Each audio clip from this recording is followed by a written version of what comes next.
வணக்கம் சுட்டீஸ். நான் தான் உங்களோட ஜீபும்பா பேசுறேன். நீங்க எல்லாரும் எப்படி இருக்கீங்க? இன்னைக்கு நான் உங்களுக்கு ஒரு நல்ல கதை சொல்றதுக்காக வந்திருக்கேன். அந்த கதையோட பேர் என்னன்னா புத்தரும் சீப்பும். இப்போ நம்ம கதை கேட்க போலாமா? சீனாவில் ஒரு வியாபாரி வாழ்ந்துக்கிட்டு வந்தாரு. அவரு விதவிதமா சீப்பு செஞ்சு விற்கிற தொழில் செஞ்சுட்டு வந்தாரு. அவருக்கு 3 மகன்கள். அவங்களும் அந்த வியாபாரத்தை அப்பா கூட சேர்ந்து நல்லாவே கவனிச்சுட்டு வந்தாங்க. கொஞ்ச காலத்துக்கு அப்புறமா அந்த வியாபாரிக்கு வயசாகிடுச்சு. இந்த தொழிலை தன்னை விட யார் நல்லா செய்கிறாங்களோ அவங்க கிட்ட ஒப்படைக்கணும்னு நினச்சாரு. அதுக்காக அந்த 3 மகன்களையும் கூப்பிட்டு ஒரு தேர்வு வச்சாரு.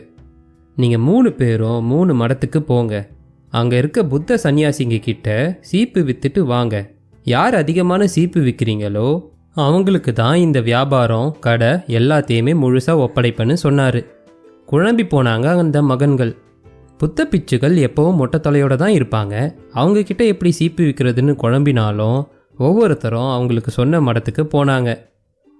முதல் பையன் திரும்பி வந்து என்னால் 2 சீப்பு தான் விற்க முடிஞ்சுதுன்னு சொன்னான். அதுக்கு அந்த வியாபாரி கேட்டார், என்ன சொல்லி விற்றேன்னு. முதுகு சொரியறதுக்கு தேவைப்படும்னு சொல்லி விற்றேன்ப்பா அப்படின்னு சொன்னான்.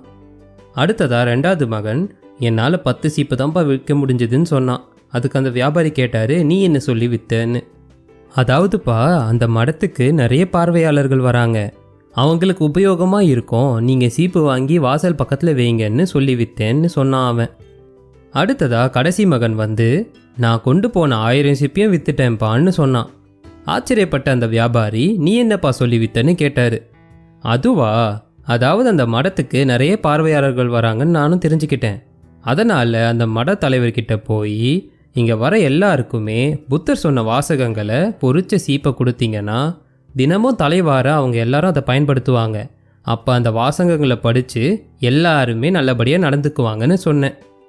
அவங்க கேட்ட மாதிரியே நல்ல வாசகங்களை அந்த சீப்பில் பொறிச்சு கொடுத்து அதுக்கும் ஒரு தொகையை வாங்கிட்டேன்ப்பான்னு சொன்னார். இதை கேட்ட எல்லாருமே அந்த வியாபார நிலையத்தோட தலைவராக அந்த கடைசி பையனே இருக்கட்டும்னு மனப்பூர்வமாக ஒத்துக்கிட்டாங்க. சுட்டீஸ், இந்த கதையோட நீதி என்னன்னா, நாம் எந்த ஒரு காரியம் செஞ்சாலும் அதில் நம்மளோட புத்திசாலித்தனத்தை உபயோகித்து நல்லபடியாக செய்யணும். நம்ம புத்திசாலித்தனத்தை எப்போ நம்ம உபயோகிக்க ஆரம்பிக்கிறோமோ அப்போவே வெற்றி நம்ம பக்கம்தான். அவ்வளோதான் சுட்டீஸ், இந்த கதை இதோட முடியுது.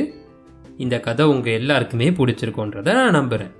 இதே மாதிரி ஒரு நல்ல கதையோட நான் உங்களை சீக்கிரமாகவே சந்திக்கிறேன். அது வரைக்கும் உங்கள் ஜீபும்பா கிட்ட இருந்து டாடா பாபாய்.